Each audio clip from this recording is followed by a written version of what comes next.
more limping catch-up for the old people. It is an amazing fact that the elderly just don't realise how little time they may have left. This could be your last holiday, so make the most of it. Let's go. Cram it all in before you die. Right, push in, close. I don't want to go through this conversation at every block. You move quick, you get close. Closer. Right. As we came through, someone asked me if I'd shaved this morning. The answer is yes. Although it appears that I haven't, I am between beards. Right? Between beards. I had a beard, I shaved it off, I'm growing another. Surely you should know about these things. And the relevancy. Yeah.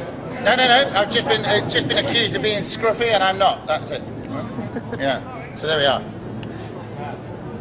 I also asked if I'm a soldier. No, I'm not. I used to be. In order to be a yeoman warder, you must have a minimum of 22 years military service, and overwhelmingly we are drawn from the army. We do have 4 from the Royal Air Force. No one talks to them. We also have 2 Royal Marines, and these are instantly identifiable because they're usually holding hands. You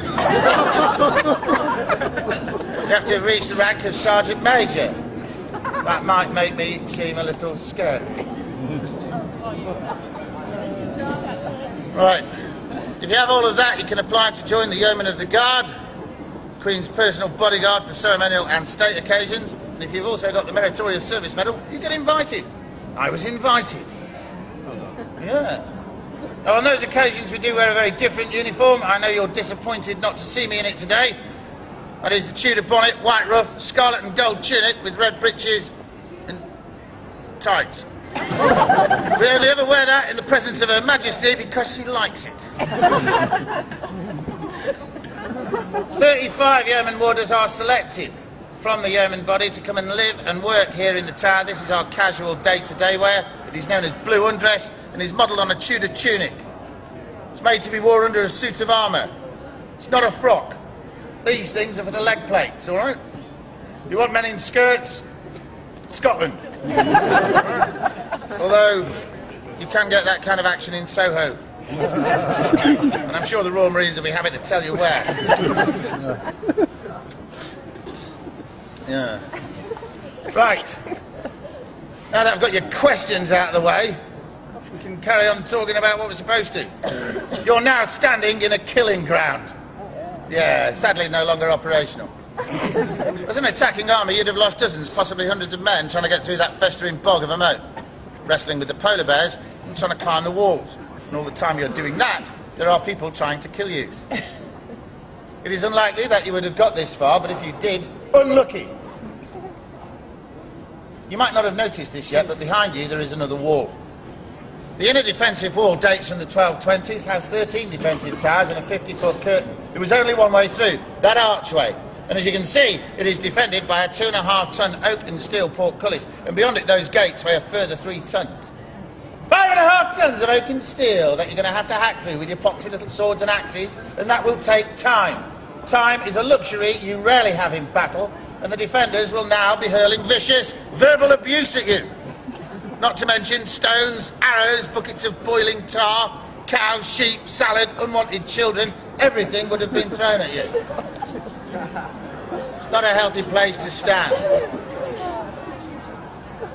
In fact, you couldn't stand here. Up until the year 1275, this was the River Thames. You'd be drowning now.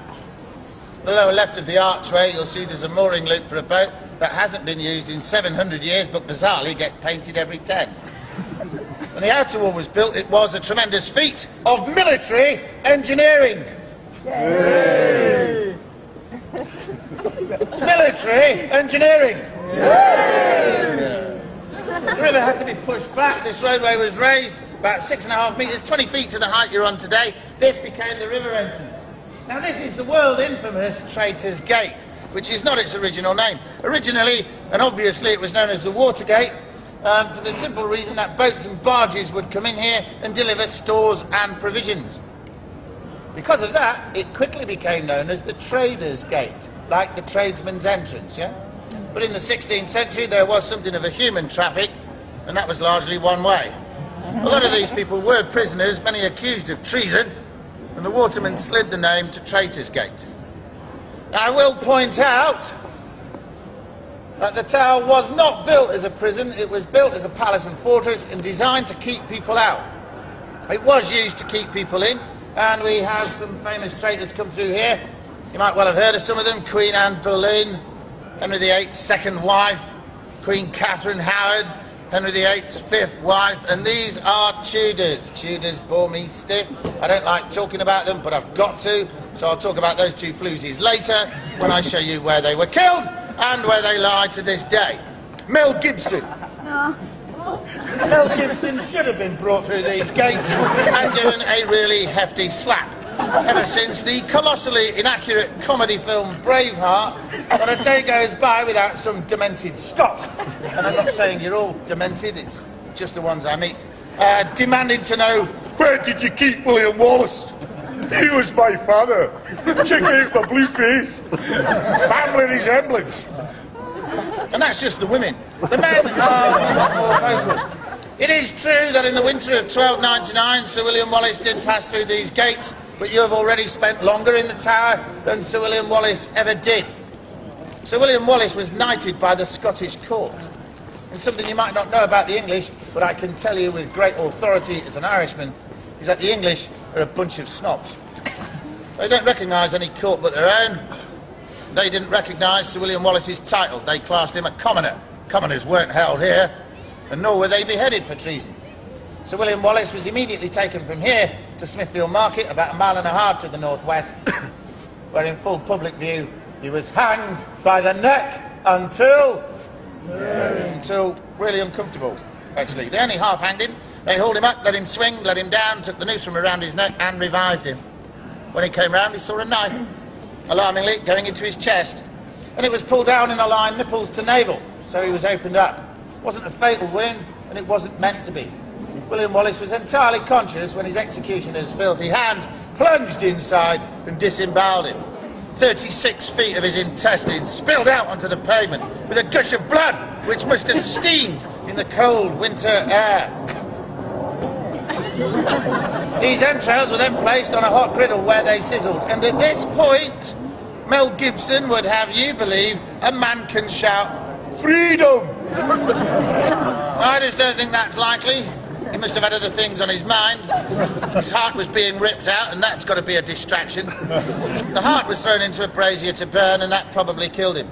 The head was taken off, that was left on London Bridge, the body was hacked into 4 pieces, and those quarters were then sent north to the border towns between England and Scotland, left on their gates to rot as a warning to the barbaric and troublesome Scots not to upset the clearly civilised, peace-loving and harmonious bloody English.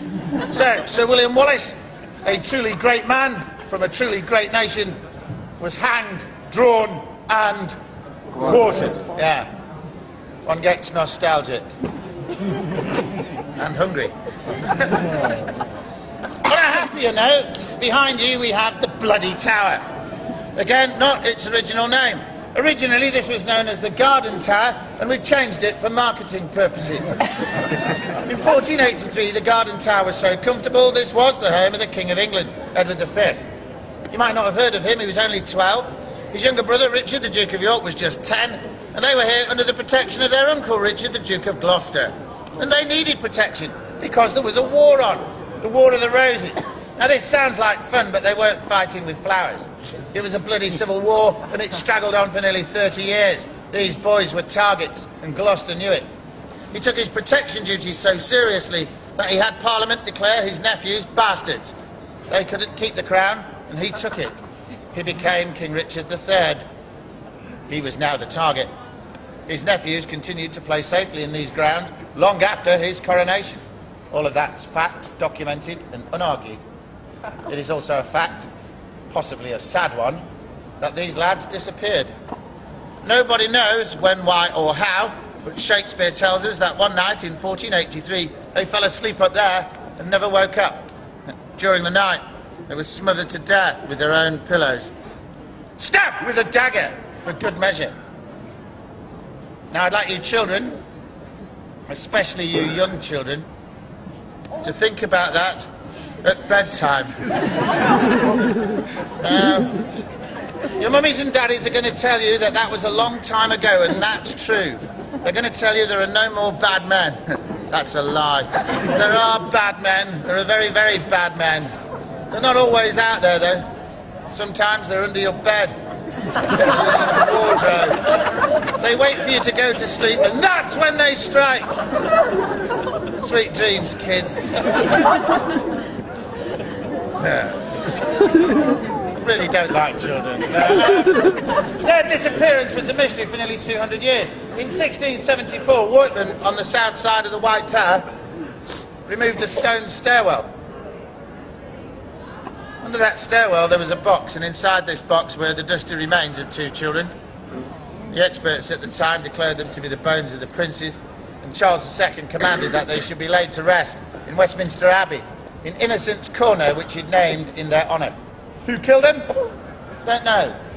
Shakespeare would have you believe it was Uncle Richard, but let us not forget that Shakespeare was writing to amuse a redhead, and you never upset a redhead. She was Elizabeth I. Her grandfather was Henry Tudor. He defeated Richard at the Battle of Bosworth in 1485. He had no real claim to the throne, but he took the crown from Richard's dead head and placed it upon his own. He declared himself king. He could not have done that if these lads had been alive. And it's entirely possible that Henry Tudor had those boys murdered. You see, Shakespeare couldn't write that. History is nearly always written by the people who win. This explains all the empty pages in French history books. We do know that what Shakespeare referred to as the Tower of Blood, Elizabeth I chose to name the Bloody Tower. The gateway to the inner ward, and we're about to charge through it. Charge is a military term. It means to move rapidly, to engage in eager combat with an enemy. So let's not have the Italians at the front. Charge! Let's move! Come on, we're charging, we're charging. Can't wait till he gets to the American.